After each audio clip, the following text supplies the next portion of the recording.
तीसरा सवाल देखिए, धातु का एक पाइप 77 सेंटीमीटर लंबा है।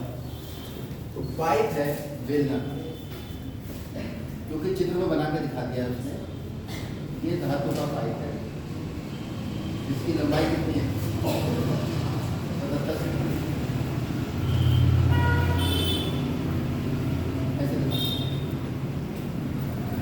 ये तरीका होता है। तो धातु के पाइप की लंबाई, अगर हम पाइप को खुला कर देंगे तो वो ऊंचाई बन जाएगी। तो बेलन की ऊंचाई को हम क्या कहते हैं?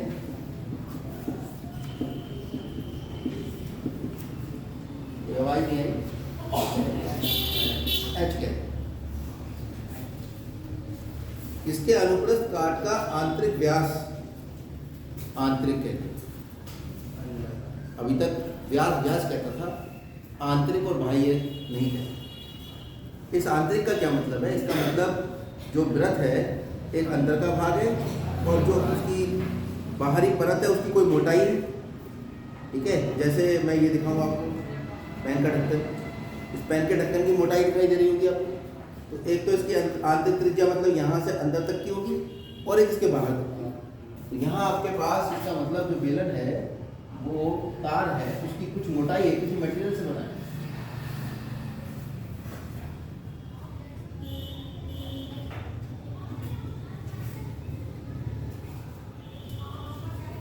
खोखला बेलन है, क्या कहते हैं इसको?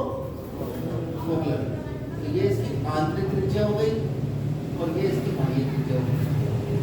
तो बाहरी त्रिज्या जो होगी वो आंतरिक त्रिज्या पर मोटाई जोड़ के आ जाएगी। क्यों? ये आंतरिक त्रिज्या है और इसको मोटाई को जोड़ोगे तो बाह्य त्रिज्या आ जाएगी। क्या बताया इसने? तार की अनुप्रस्थ काट का आंतरिक व्यास, यानी कुल मिला के तार का आंतरिक व्यास होता है। तो व्यास से तो कोई लेना देना है नहीं, हमें चाहिए त्रिज्या। वो आ जाएगी व्यास की आधी। त्रिज्या तो व्यास की आधी होती है, तो सब लोग जानते होंगे। कोई है नहीं जानता है। 2 सेंटीमीटर आंतरिक त्रिज्या है। आंतरिक त्रिज्या को हमने कहा आर और बाह्य त्रिज्या को हमने कहा कैपिटल आर। चित्र से आपको स्पष्ट हो रहा होगा। यह आंतरिक त्रिज्या है, यहाँ से यहाँ तक। तो बाह्य त्रिज्या यहाँ से केंद्र से बाहर।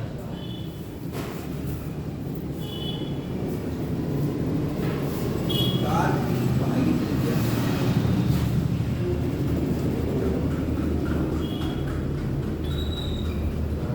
हो जाएगी आधी 4.4 यानी। अनुप्रस्थ काट शब्द का इसने प्रयोग किया। अनुप्रस्थ काट का मतलब है कि आपने जैसे हीरा लेते हैं, उसे काट दो। हीरे को काटोगे तो क्या दिखाई देगा? एक वृत्त दिखाई देगा। वही अनुप्रस्थ काट है। तो अनुप्रस्थ काट जब किसी भी चीज़ को काटते हैं तो दिख जाता है। जैसे खीरे को काटो, मूली को काटो, ठीक है, गाजर काटो। काटने के बाद आपने देखो गाजर में बीच में सफ़ेद सफ़ेद सा होता है, चारों तरफ लाल लाल होता है। खीरे में बीच में बीज होते हैं, ऊपर परत होती है। क्लियर हो रही है?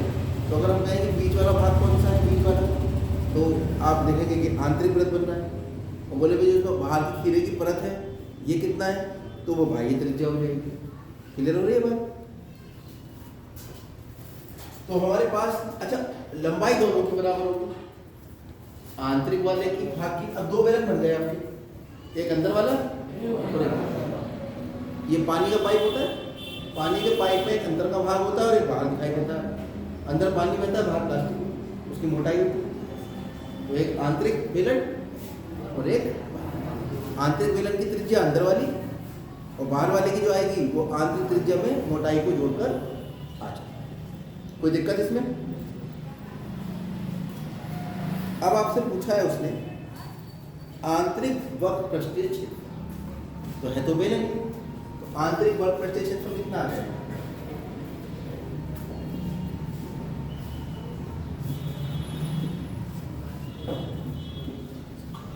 क्या होता है सूत्र किसका? तार किसके आकार का है? बेलन के आकार का। सूत्र किसका लगेगा? बेलन का लगेगा।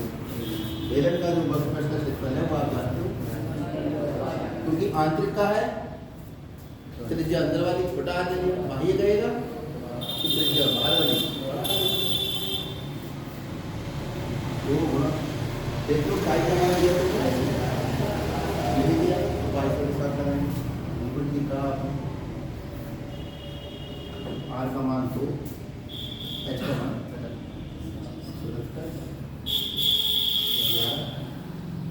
2 दूनी 4, 88 गुणा 11, 11 अट्ठे 88, 11 अट्ठे 88 और 8 सेंटीमीटर की धातु।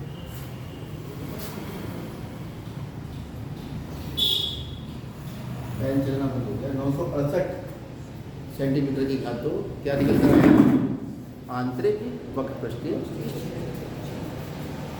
अब हम निकालेंगे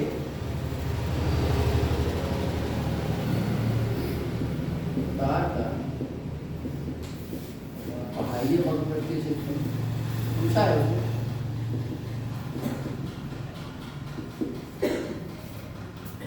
सेकंड पार्ट, बाहरी वक्रपृष्ठीय क्षेत्रफल कितना हो जाएगा, बाहरी का है तो बाहरी लिख देते, कोई 2 पाई कैपिटल आ रहा है। जब बाहरी का है तो ये वाला भाग आएगा, है ना। अगर हम पानी के पाइप का देखें तो जिसके अंदर पानी बहता है वो आंतरिक हो गया, और जो प्लास्टिक बाहर से दिखाई देती है वो बाहर। कोई समस्या तो नहीं है।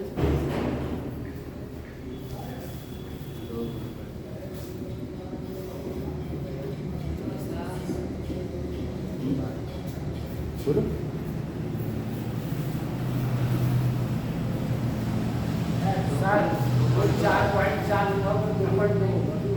हाँ 2.2 ही हुआ। अच्छा ये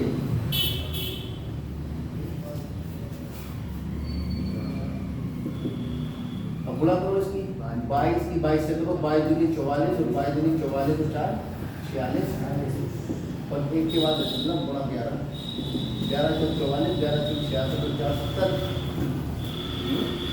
और 11 नहीं 11 चौक 44, 11 चौक 66 और 4 11 चौक 44 क्या 1 बचा, 2 बचा, गुणा 2 से गुणा करना, 4 दूनी 8, 0 2 5 ठीक है, निकल आया।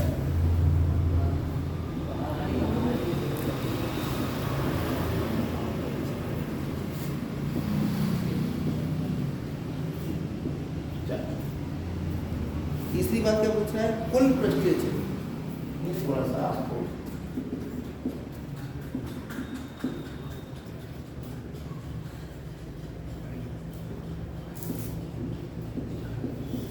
विचार करो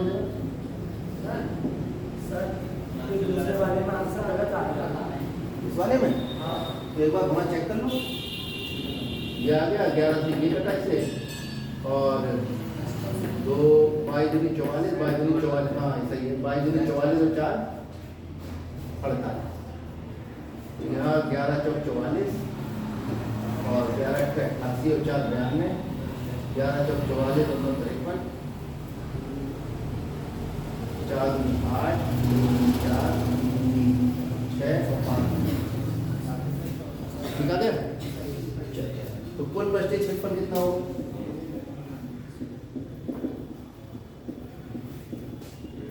आंतरिक वक्रपृष्ठ प्लस बाहरी वक्रपृष्ठ,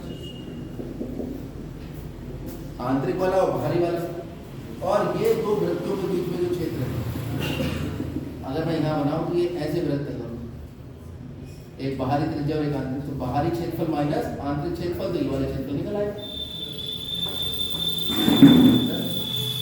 2 गुणा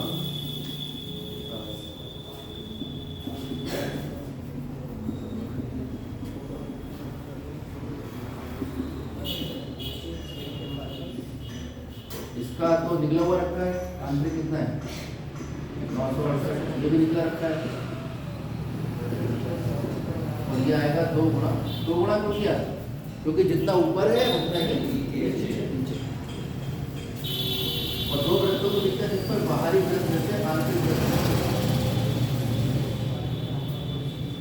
8 4 12 और 6 और 6 12 और 1 13 9 और 1 10 का 0 1 और 1 2 गुना पाई कॉमन ले लो आर का मान